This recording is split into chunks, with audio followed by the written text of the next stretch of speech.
Mesdames, Messieurs, bonjour. Très heureux de vous retrouver ici en direct du Salon de l'Agriculture dans le cadre de notre émission Politique à la ferme. Une journée mouvementée aujourd'hui au Salon puisque vous le savez, Monsieur Fillon a maintenu sa candidature malgré sa mise en examen et il a même maintenu sa visite du Salon, occasionnant, c'est vrai, un tohu-bohu dans les allées entre d'un côté les pro-Fillon et les autres qui étaient contre le fait qu'il reste. Et puis en parallèle, Emmanuel Macron a aussi déambulé dans les allées. Résultat, une cohue. Mais on va parler d'agriculture, on va parler aussi un peu de politique générale. Et j'ai le plaisir d'accueillir Jean-Luc Benamias, bonjour. Bonjour.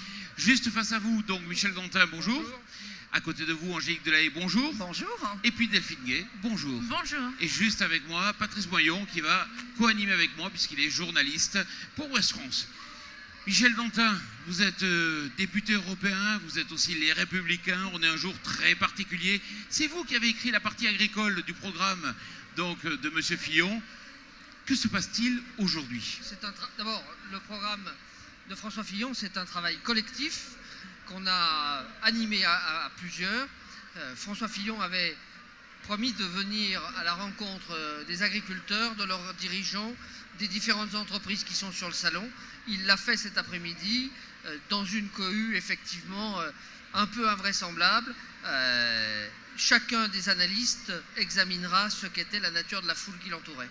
Mais cohue aussi chez les soutiens, puisque Bruno Le Maire, qui était ici sur le plateau, ne serait-ce qu'hier, vient de démissionner de ses fonctions auprès de François Fillon. Quelle est votre position, vous? Moi, je veux revenir à ce que disait le fondateur de la Ve République. L'élection présidentielle, c'est l'élection suprême, la rencontre entre un homme et un candidat. Le peuple va juger, le peuple va s'exprimer. Eh bien, faisons confiance au peuple. Je ne vous demande pas votre avis à chacun. Peut-être, Monsieur Benamia, vous avez un non, je ne vais pas me positionner sur les problèmes qui existent autour de la présidentielle. Cette présidentielle, tout le monde le sait, est absolument exceptionnelle. Chaque jour amène ses évolutions, ses cascades de problèmes. Tout le monde en a, me semble-t-il. Donc je n'irai pas discuter par rapport à ça, par rapport au problème de M. Fillon. Nous avons les nôtres. Bon. Moi je soutiens M. Hamon. C'est simple de soutenir M. Hamon, mais vous avez bien vu qu'à gauche, c'est pas si simple non plus. Donc chacun ses problèmes. Bon, alors on va revenir à l'agriculture. Et effectivement, en France, on a la chance d'avoir des terroirs exceptionnels, un véritable savoir-faire, une culture agricole. Et notre agriculture ne fait que couler. Pourquoi, à votre avis, Angélique Delahaye? Malheureusement, comme à chaque fois, il n'y a pas qu'une seule cause à la problématique des agriculteurs. Aujourd'hui, je pense qu'il faut impérativement qu'on travaille à mieux sécuriser le revenu des agriculteurs. Certes, la politique agricole commune a évolué, mais l'économie est aujourd'hui globalisée. Les décisions qui sont prises, quelquefois à l'autre bout du monde, ont des conséquences sur les marchés. Et notre rôle, en tous les cas avec mon collègue Michel Dantin, est aujourd'hui de poser les bases d'une prochaine politique agricole commune. C'est la raison pour laquelle je m'étais beaucoup investie sur le rapport sur la volatilité des marchés agricoles en proposant un certain nombre de pistes qui doivent être les bases de la réflexion de la prochaine politique agricole commune. Et nous sommes dans un aliment de planète puisqu'il se trouve que le texte qui a été voté par le Parlement européen a trouvé une très grande résonance dans les propositions qui ont été faites par la task force qu'avait nommé le commissaire Hogan et qui conclut, je ne dirais pas mot pour mot, mais quasiment à la virgule près, les orientations qui ont été actées par le Parlement européen. Concrètement, Michel Dantin, est-ce qu'il n'y a pas une sorte de paradoxe? La Commission européenne vient de publier les chiffres sur le commerce extérieur des produits agroalimentaires européens. L'Europe est le premier exportateur mondial de produits agroalimentaires transformés. L'agriculture française s'enfonce dans la crise. Alors, c'est un peu la grande absente quand même des élections primaires à droite et à gauche. L'Europe est aussi absente.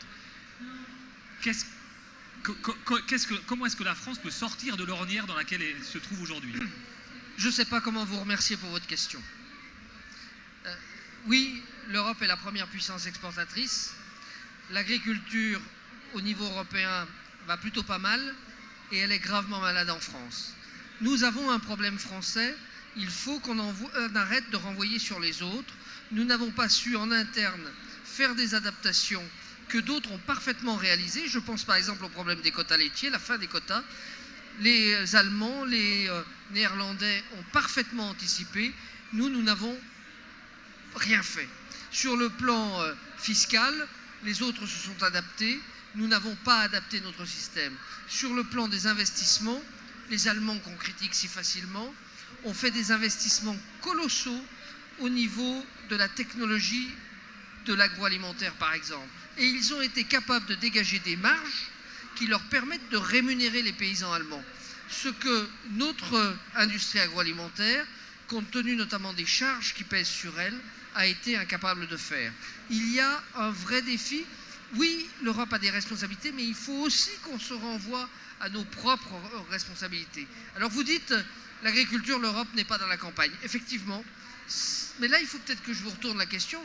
C'est à vous, journalistes, que je dois demander pourquoi vous ne nous interrogez pas, pourquoi vous n'interrogez pas les candidats dans les débats sur ces questions.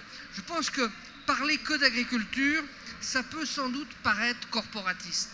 Mais l'agriculture, c'est d'abord, à l'image de l'image que vous avez derrière vous, notre alimentation, c'est nos territoires, c'est nos paysages, c'est autant de choses qui sont des atouts à l'export, qui sont des atouts pour chacun de nos départements, chacune de nos régions. Et sans doute faut-il replacer davantage le débat en positif sur ce qu'attendent les citoyens dans leur assiette, sur la manière dont ils voudraient garder de la valeur ajoutée dans les territoires. Parce que garder de la valeur ajoutée dans les territoires, c'est garder de l'emploi. Avoir un réseau de PME performant qui représente aujourd'hui 50% de l'industrie agroalimentaire, c'est maintenir de l'emploi dans les territoires ruraux. On n'en parle jamais. Et pourtant, si on y prend garde, ces savoir-faire disparaîtront et la production locale qu'ils supportent disparaîtra avec. Delphine Gay. Alors justement, la filière semencière française est aussi un atout pour la France, comme nous sommes le premier pays exportateur de semences au monde. Et justement, en tant que député européen, je sais que la France a quand même un point important dans les décisions européennes, en tout cas on essaye.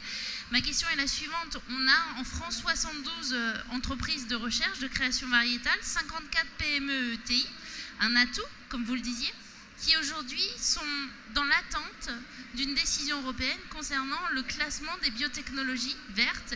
Est-ce qu'elles vont ou non rentrer dans cette fameuse directive qui a encadré les OGM et qui a complètement bloqué nos entreprises sur le territoire européen qui n'ont pas pu utiliser cette technique? Alors pensez-vous que demain, nous arriverons à éviter ce cadre réglementaire qui va les paralyser et les pénaliser par rapport aux États-Unis notamment? Effectivement, la France a cette richesse-là. Nous savons à peu près produire aujourd'hui des semences de tout, peut-être pas d'orange, je vous l'accorde, mais bon, nous sommes au niveau européen aujourd'hui incapables de nous parler. Pourquoi il n'y a pas de décision? La Commission, c'est quoi? C'est pas une composition sortie de nulle part. La Commission, c'est d'abord un ensemble de fonctionnaires de différents pays qui travaillent à partir d'arbitrages qui sont rendus par les ministres des différents pays. Si nous sommes à ce point incapables de nous parler entre nous, ne soyons pas étonnés que la Commission soit incapable de sortir des propositions. Donc, ce qui est absolument nécessaire pour moi, c'est de restaurer l'axe franco-allemand, de manière à ressortir une base de négociation autour duquel les autres s'articulent après. Si la Commission, si l'Europe fonctionne si mal aujourd'hui, c'est parce qu'entre Français et Allemands, nous ne sommes peut-être plus capables de nous parler, plus capables de nous comprendre. Alors, il ne faut pas qu'on se parle qu'entre Français et Allemands. Il faut aussi parler avec les autres. Mais c'est clair, la dynamique, elle vient des 2 ou 3 grands pays. Quand l'Europe a marché de la meilleure manière quand la France, l'Allemagne et l'Italie ont été capables d'arbitrer des positions et de les proposer aux autres. Jean-Luc Benamias. J'ai été député européen pendant 10 ans. Je ne le suis plus. Ce que je vois, c'est une Europe qui n'arrive plus à travailler ensemble. Je suis d'accord avec Michel Dantin. Quand j'entends les déclarations de M. Juncker, président de la Commission européenne, qui dit et qui exprime ces dernières semaines qu'il ne se représentera pas. Explication rapide, j'y vais à gros traits. je ne sais plus comment coordonner l'ensemble des 27 pays et demi. Le demi, c'est le Brexit et c'est l'Angleterre. Je ne sais plus comment faire. Je suis d'accord. On doit avoir évidemment une politique commune avec l'Allemagne. Moi, je défends plutôt qu'il y ait, avec l'Allemagne forcément, mais avec les pays du Sud. Nous avons la chance en France d'avoir encore une agriculture de terroir. Et ça se voit sur la photo qui est derrière vous. C'est-à-dire qu'une agriculture de petits terrains, ce sont des petits hectares, ce ne sont pas des grandes surfaces. Je pense qu'il nous faut garder, sauvegarder dans notre pays, qui est très spécifique. Je pense que l'Espagne a des plus grandes surfaces, l'Italie peut être comparable à la nôtre, le Portugal aussi. Je pense qu'il nous faut garder cette paysannerie, ces paysans de terroir. Pour cela, vous l'avez dit, Angélique, vous l'avez dit, il nous faut garder, aider nos paysans à rester sur leur surface. Quand on apprend aujourd'hui que 35% à 40% de nos agriculteurs ou agricultrices touchent 350 € à 400 € de revenus, je pense qu'il faut les aider à rester sur leur ferme, à rester sur leur terrain. Et c'est le rôle de l'État, et c'est le rôle aussi évidemment de l'Union européenne par rapport à la politique agricole commune, mais c'est très compliqué. La dernière politique agricole commune mise en place, quand on a essayé de discuter de subventions progressives par rapport aux surfaces, on a été battu absolument sur tout. Sur les subventions à 300 000 €, à 200 000, à 100 000, il fallait avoir plus de 50 hectares pour toucher suffisamment d'aide, j'y vais à gros traits, suffisamment d'aide pour toucher et pour aider. Je pense que nous devons garder cela. Autre chose, et c'est un tabou que je lève, on ne peut pas avoir une politique d'exportation si on n'a pas non plus une politique dans les importations qui soit une politique contrôlée. Alors je prends le mot tabou qui est ce que j'appellerais du protectionnisme gradué. Quand des produits arrivent d'autres pays et qu'ils ne sont pas contrôlés de manière au niveau de la santé, au niveau environnemental, de la même manière qu'ils sont contrôlés au niveau européen, il y a distorsion de concurrence. Et nos paysans le payent très cher. Mais pour moi, il ne peut pas y avoir de paysage français, de territoire français, par rapport au service public, par rapport au maintien d'une politique de village, une politique de petite commune, sans qu'il y ait d'agriculteurs sur nos territoires. Et le risque qu'il y a aujourd'hui, on le voit, c'est que ces paysans qui touchent 350 € par mois de revenus ferment leur ferme. Eh bien, je préfère qu'ils gardent leur ferme, qu'on les aide à garder leur ferme, plutôt que de les voir au chômage. Angélique Delahaye, aujourd'hui en Europe, 80% des aides vont à 20% des agriculteurs. Est-ce que finalement, ce n'est pas le système des aides directes qu'il faudrait revoir en prenant en compte les nouveaux enjeux, les menaces climatiques, les menaces sanitaires, les crises de marché? Est-ce que ce n'est pas tout ça qu'il faut remettre à plat dans le cadre de cette nouvelle réforme de la politique agricole commune? Moi, je suis intimement convaincue que de toute façon, il faut changer de paradigme. La politique agricole commune a vécu à chaque fois des dizaines, des décades. La prochaine devra répondre à des enjeux qui sont les enjeux d'aujourd'hui et non plus le bricolage d'une politique qui a 20 ans ou 30 ans qu'on essaye plus ou moins de remettre à jour, chacun en conservant son précaré. C'est ce que disait Michel quand il disait tout à l'heure qu'en France on n'a pas su adapter les choses. Bah oui, on n'a pas fait de choix, on n'a pas arbitré. Il fallait donner raison à toutes les filières parce que la France a la chance d'avoir justement toute cette diversité agricole. Et il y a un moment où effectivement ça coince. Moi je crois qu'aujourd'hui si on veut garder, moi je suis d'accord avec vous, garder des paysans sur nos territoires, je crois qu'il y a un moment il faudra qu'on arrête d'opposer les agricultures. Il n'y a pas les bons et les mauvais, il n'y a pas les petits et les gros. Moi j'ai eu une anecdote qui date d'il y a une dizaine d'années. Mon président de chambre d'agriculture il y a 10 ans me dit « Écoute, j'ai un groupe d'Ukrainiens qui viennent, ils veulent voir une grosse ferme. » Ah bon ? Je veux bien les accueillir. La grosse ferme, c'est dans ma région 25 à 30 hectares. C'est pas si gros que ça. Voilà. Et le plus petit des Ukrainiens, la ferme faisait 1500 hectares. Bon, voilà. Moi, j'ai plutôt l'habitude de dire que la bonne taille, c'est quand les pieds touchent par terre. Et quand Michel disait tout à l'heure, il faut qu'on apprenne à écouter les consommateurs, c'est là le vrai enjeu de l'agriculture.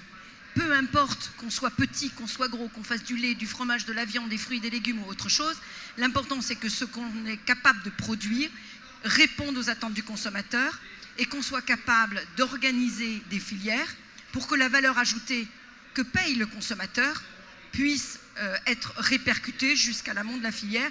Et quand je dis l'amont de la filière, je ne pense pas uniquement à l'agriculteur, je pense à celui qui est encore en amont de lui, qui lui fournit les emballages, qui lui fournit les semences, qui lui fournit les agroéquipements, etc. Parce que tout ça, c'est un ensemble.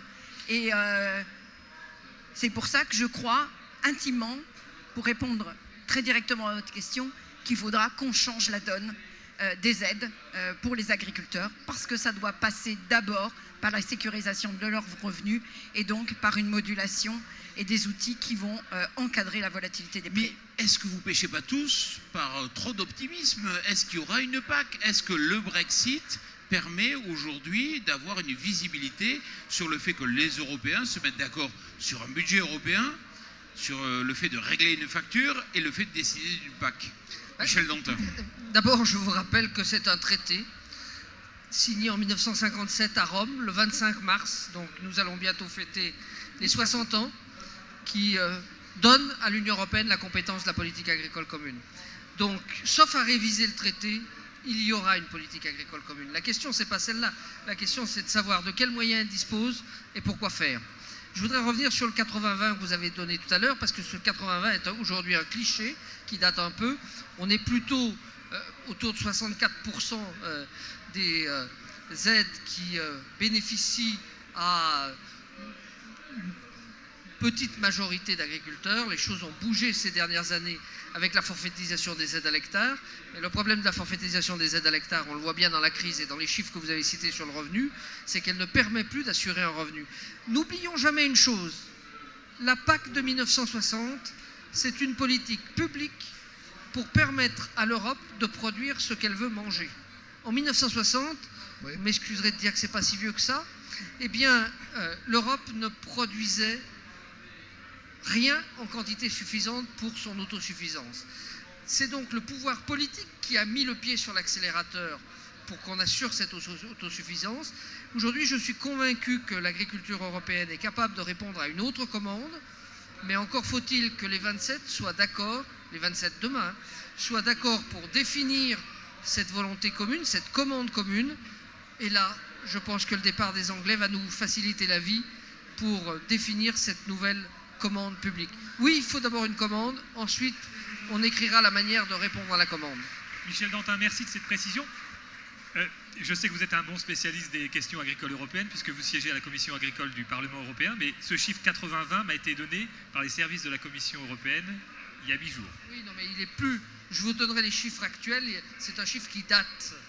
Bon, merci beaucoup. On est déjà arrivé au terme de cette émission, comme quoi le débat a été riche. Merci à vous. Et puis on se retrouve dans quelques minutes pour une nouvelle émission en direct de la Porte de Versailles.